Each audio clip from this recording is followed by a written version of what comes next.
You're listening to an archived Cabral Concept podcast.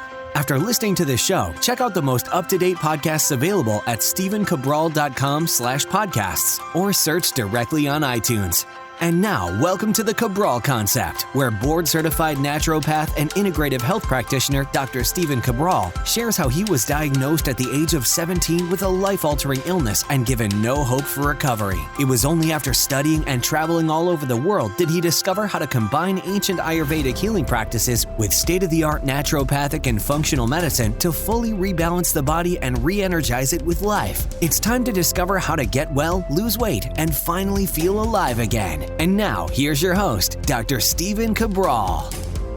I get the opportunity to look at some of our community questions that have come in over the past couple of months. I answer those in the order that they've come in. My team always does such a great job putting all of these into a big spreadsheet. And then what I do is I open up that document. I have it right in front of me on my laptop. Trust me, we're going to start recording these podcasts very soon on video. And I simply get to give you my thoughts, right? I get to give you my experience and thoughts of where I believe the best places to get started, and also some alternatives and different ideas of what you may be missing. So I love doing this. I just started working with the new group of private wellness clients at my practice, just starting this past Wednesday. That was a lot of fun. And so I haven't worked with a lot of new people, meaning one-on-one, for quite some time. My practice there were no more openings. It was sold out for about 18 months. And I wanted to open up just a few more spots at the beginning of this year, which I did. And it's been exciting. Again, I get to read new client labs every single day in the practice, but I don't often get to do a new wellness client intake. So been a lot of fun. Love being able to answer these questions because, of course, sometimes, and probably like most things, I won't be able to speak with everyone in person, but what I can do is at least try to give back as much as I can by answering these weekend house calls. So let's dive right into the questions. The first question is from Cheryl. She's writing in, "Hi, Dr. Brawl. I have a lot of stress. In 2015, while trying to lose weight, clean diet, and exercising very hard, nothing worked. One day, while working out, I crashed. I broke out in a cold sweat. I had no energy. I landed in the emergency room. Then, the following 2 months, I worked up everything, and everything was normal, LOL. Through my reading, I found that I had adrenal fatigue. I went on various supplements, changed my diet, mostly veggies and meats and fats. No gluten, no sugar, no dairy, no processed foods. About 3 months later, I started losing weight effortlessly. I had to eat about every 2 to 3 hours to keep my weight loss to no more than 2 pounds a week. I did not exercise. I lost about 75 pounds. The stress started to return, and I gained 50 pounds. That was 2 years ago. Now I want to do it properly. I just did a 14-day detox, and I lost 15 pounds. I'm now walking 10 to 15,000 steps a day. What should I do next? Thanks." All right, Cheryl, thank you for writing in. I appreciate you. This came in on December 1st, and this is coming to you, I believe. Let's check the date right now. This is going to be on February 2nd. Okay, so we're about 8 weeks behind. And today is episode 1457. So if you want to read Cheryl's question, along with all the other questions, you can head on over to stephencabral.com/1457. Okay, so what to do, where to start? Here's what we need to do. Sure, we can keep going back and forth, losing the weight, no doubt about it. But the real issue here, right, is the chronic stress and what it's doing to what's called the neuroendoimmunological system of the body. That means how your nervous system, that's where the body feels stress, the peripheral nervous system, that's the outside basically of the body, signals of stress. Then we have the central nervous system, which affects what's called the autonomic nervous system, which is the fight or flight, and the rest, relax, digest. So what I'd like to do is this. If you could only run one lab and one lab only, I would run the stress, mood, and metabolism test. I mean, the name is basically built for you, right? Stress, mood, and metabolism. I think that'll work great for you because it's going to give you your data. Estrogen, progesterone, testosterone, DHEA, cortisol, all 4 times a day. There's your stress markers. And then we'll look at your thyroid levels. We'll look at your vitamin D. We'll look at your blood sugar levels. So that's the lab. That's where I would start. And you'll also get a customized plan overseen by myself, by our medical director, and you'll get on a call with one of our health coaches. It is a complete plan. So that's what I would do. That's what I would start. Of course, you did the detox, you lost 15 pounds out of your 50, you're well on your way. So you go back to the clean eating, and I know that you can do it again. You've already done it, right? You've already proven you can do it. So I don't want to help you reinvent the clean eating. What I want to do, though, is really begin to repair that nervous system. And for me to do that, and give you the right nutritional supplements, give you the right, whether it's a meditation practice or better sleep. There's a lot more questions to ask. So that's what I recommend. If you can only do one lab, I would do the stress, mood, and metabolism. But of course, the big five is always the best. Megan's up next. Hey, Dr. C. Apologies in advance for the long and personal question, but I know there are many women out there like similar issues with me regarding hypothalamic amenorrhea, and I was hoping my situation may benefit all of us. I'm 26, 130 pounds, 5'8". Haven't got my period in a year and a half since going off the pill, which I was on for about 9 years and then followed by irregular periods. I was also dieting from a very young age, very low carb. I know this wreaked havoc on my pituitary. However, I've never had full-blown ED, but I was nonetheless very conscious of my eating habits and exercise habits. Since it's a long question, I'm going to invite everyone to read that at stephencabral.com/1457, or it will simply take too long out of our podcast because Megan goes into all of her lab-based numbers. Okay, so I had a plant-based diet. I feel pretty amazing all around. My hair, skin, nails, and digestion, sleep schedule, energy are all the best that I've seen in a long time, and yet my fifth vital sign is missing. The only option I've researched is the concept of force feeding yourself 2,500 plus calories a day and eliminate all forms of exercise besides stretching. I find it hard to believe that I must be this unhealthy to get my period back. I was also unsure about doing the Dr. Cabral detox. I'm very lost and would love your insight. Okay, so I'm happy to help with this. Super important. So here's the thing. When people tell you to eat 2,500 plus calories a day, and they tell you not to exercise and just stretch, it is to shift the body back into the parasympathetic nervous system. Tell your body, listen, there's no fear here. We're not in a survival-based situation. Let's figure this out, right? Let's get the body back to a healthy form of state. But that doesn't mean that you need to be eating pancakes and all that. It's simply more carbohydrates, which are going to calm cortisol. But we don't know. We don't know, so we're guessing, right? That's a guess that may work.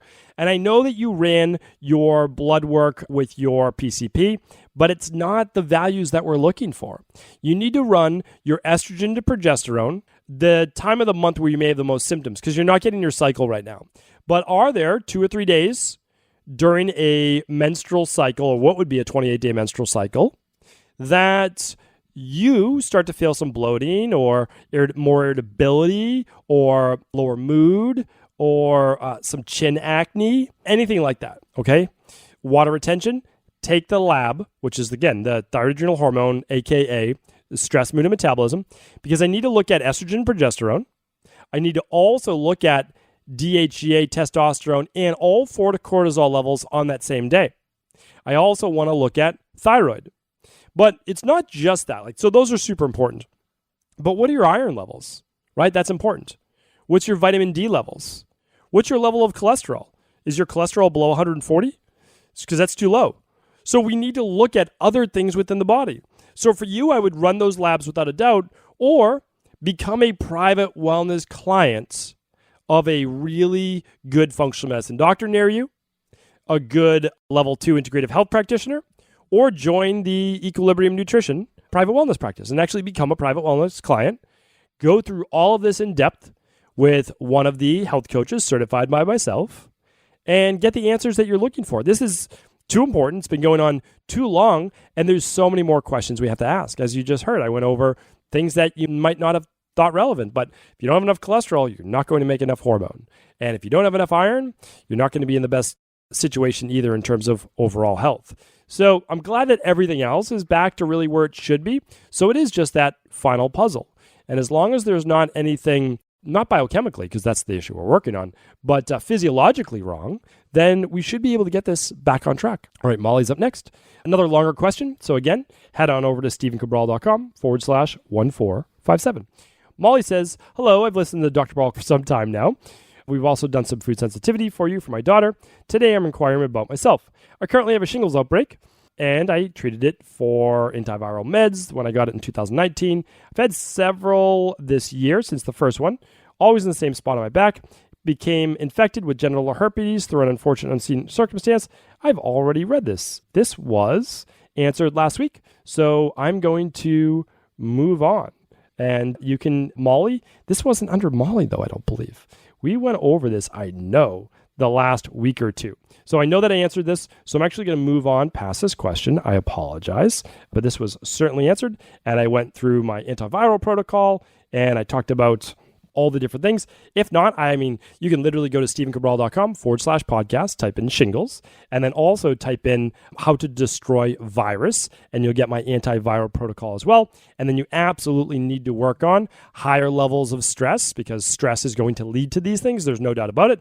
And then you want to maintain with some zinc, some vitamin C, most likely one activated B complex at lunch, magnesium at least at dinner, and full spectrum magnesium, and then of course your, let's say, daily foundational protocol level 2. So Molly, in a short little bit, that's what we need to do, but I would love for you to go back to that previous podcast and get a little bit more of an in-depth answer. Okay, now next up is John. Hey doc, John from Australia here. I have a question about the Oura Ring. I've noticed my resting heart rate says, on average, it's 40, but goes around 38, 39 also. Is this to be of concern? How does it affect blood circulation? I'm predominantly Vata with a Pitta type. Also, can you explain heart rate variability? Everyone, I'm going to interrupt. I apologize. That was on last week as well. So let's blame this on me and saying that maybe I skipped around a bit question-wise last week. So I apologize. We're back on track and we're now moving forward. All right. We've got a great question up next. And that is from Dar. Dar's asking, to eat when you're sick is to feed your sickness, says Hippocrates. I have read many places that it's actually good to fast while sick. Is this true based on your experiences? And do you recommend this course of action? Dar, it's a great question, quite timely. I've dealt with a couple viruses this past winter. I'll be talking about it a bit more in the future, how it came about, how I dealt with it, and what I recommend overall. So I agree. I tend to agree and definitely err on the side of fasting when sick, just like Hippocrates. But there's a couple times when you really do need to fast. Now, that does not mean don't drink fluids, and it doesn't mean that you can't do a little bit of soup, just the broth, and it doesn't mean that you couldn't do a little bit of green juice, as needed. So I'm not saying that, because you need to hydrate your body, but it's when you have a fever. So when you have a fever, you need to make sure that all vital processes of the body, all additional energy is going to destroying that bacteria or that virus. Keep in mind, your body created the fever for a reason. The fever is not the sickness. I've talked about this before, but a fever is not a sickness. A fever is what your body does to get rid of the pathogen inside you that you can't see. So if you are always suppressing a fever, you are stopping your body's most powerful way to kill that pathogen inside you. Now, should you begin to lower the fever in a child above 103? That's my recommendation, but I can't give you medical advice. That's beyond my scope of practice. But it's what I do with my 2 girls, and so I share that with you.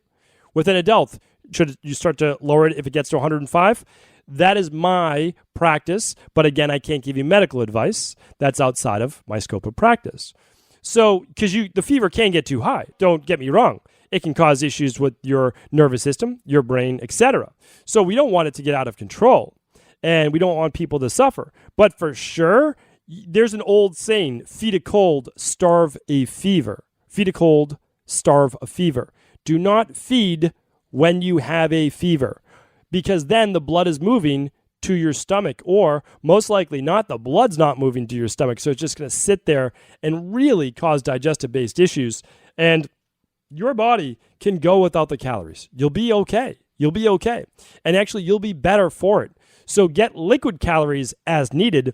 But honestly, I dealt with, I hadn't had a fever. I'm not saying this as a badge of honor, but I hadn't had a fever in many, many years. I almost started to think that my body doesn't create fevers anymore because I've had a couple colds and I don't get a fever. Well, trust me when my body looked at that as a personal challenge and I had a fever for about 3 days. And I'm talking night sweats, fever, chills, soaking through t-shirts. I mean, it was brutal. But at the same time, I said, okay, my body right now is working on something pretty potent. I'm going to let it do its job. My hips hurt, my knees hurt. You know what it's like. When you have a fever, your body's aching. But I didn't eat. And I did not eat for 3 days. Was it intentional? No, I had already just done a detox just a few weeks before. I didn't need more fasting days, but I listened to my body. When did I break that fast? When my body started to show real signs of hunger. How did I break the fast? Not with a burger, not with pasta, with easy to digest foods. I started sipping on some broth, and then I graduated to a little bit of chicken soup.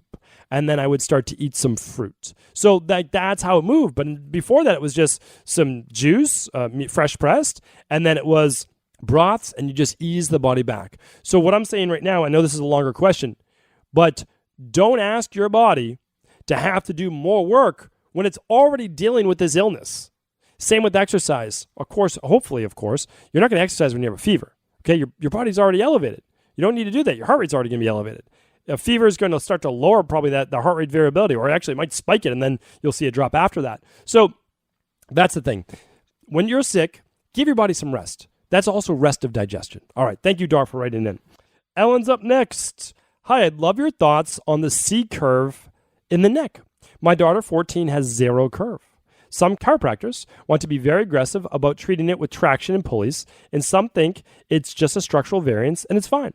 My daughter's overall healthy, but she does have a neurological condition called misophonia, which is a real burden for her. I'd love your thoughts on either condition. Okay, happy to help with this. Have been in the fitness world, and that includes postural work for over 20 years. So what I want to look at, though, is let's go to a postural alignment expert and not just your chiropractor. Now, some chiropractors are also postural alignment experts. So there are entire organizations such as the EGOSQ method, which you can look up. You can just look up EGOSQ method that work on postural-based alignment. You can't just use pulleys and traction. And here's why. For example, if someone has this lack of a C curve, or let's just say they have forward flexion of the neck. That means their chin comes too far forward. We deal with that all the time. It may mean the muscles in the front of the neck, which are called the SCM muscles, sternocleidomastoid, as well as the pectoral muscles, which are called basically the chest muscles, right, can be tight. And everything can be contracted. But at the same time, we can keep stretching the SCM muscles. We could keep stretching your pectoral muscles, door stretches, all sorts of different things. Great. But the problem is your rhomboids, your posterior deltoids, your teres minor and major, all of the muscles in the back of the body need to be stronger in order to then keep all of the stretching that you're doing in place. So what I'm saying is it's not as important just to stretch as it is to rebalance the posterior chain, which is the back of the body. I did a whole podcast on anterior versus posterior-based chain exercises. Most people's posterior chain is weak, okay? Most people's anterior chain is often tight because we're pushing forward, we're moving forward, we're leaning over computers, we're leaning over steering wheels and driving, right? So that's what I do, work with a real postural alignment expert.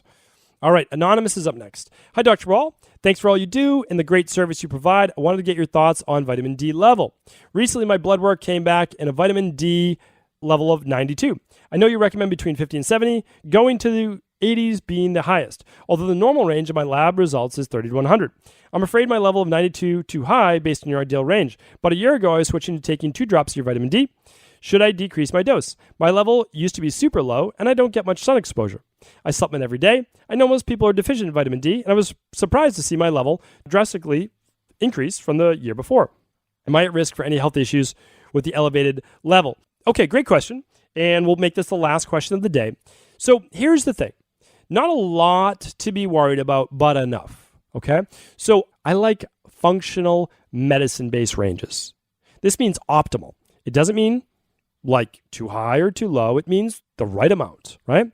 So we could be worried that you're taking too much vitamin D, and as a result, you're drawing in too much calcium into the bloodstream, which could be hardening the arteries. Now, if you're taking magnesium and you're taking something like the daily nutritional support, well, that has vitamin K in it.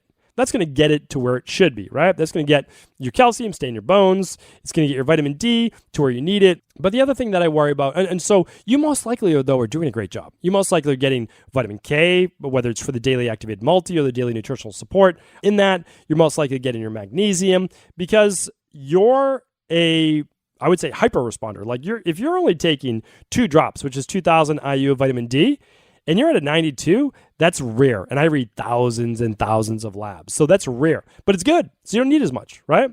So, but the other thing is this, you don't want to over push the immune system.